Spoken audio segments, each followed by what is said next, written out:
শরীর অনেক ভালো থাকে এবং শিল্পী অন্যান্য কালচারাল লোকদের চেয়ে খেলোয়াড়দের মন অবশ্যই ভালো থাকে। আমার কাছে মনে হয় এই কারণে হয়তোবা ইউআরডিও সরিষাবাড়ির মনটা অনেক ভালো, অনেক উদার, অনেক সুন্দর এবং এই সদরের আরডিও এই প্রত্যক্ষভাবে তাকে সহযোগিতা করেছে এবং ইসলামপুর যদিও সক্রিয় সহযোগিতায় ছিল না, কিন্তু সে কিন্তু আজকে সকাল 9টায় এসেছে। 9টায় এসেছে তার প্রতিদ্বন্দ্বী কম্পিটিটর যে সরিষাবাড়ি আরডিও নেই। আমি বলছি সে ঠিকই ঘুমাচ্ছে, ঠিক হয়ে প্রস্তুত হয়ে আসতেছে যে তুমিও রেডি থাকো, দেখি আজকে কে পারে কে হারে। যাই হোক, হার জিত থাকবে, এরপরেও তোমরা এটা ভালোভাবে গ্রহণ করবা। জয় পরাজয় বড় কিছু নয়, খেলাতে অংশগ্রহণ করাই বড় কথা।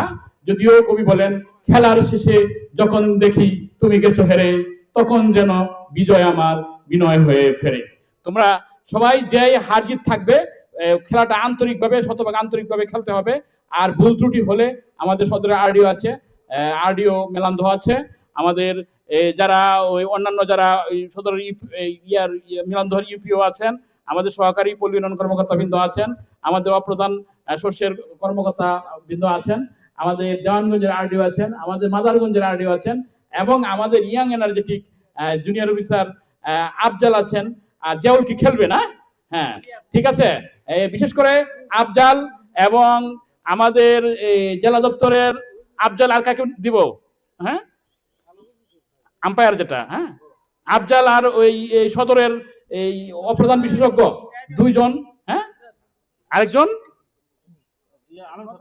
সীমানা, হ্যাঁ হ্যাঁ হ্যাঁ, একজন কলার হন আর দুজন দুই পাশে দেন। হ্যাঁ, মুস্তাফিজও থাকেন, হ্যাঁ মুস্তাফিজ থাকেন।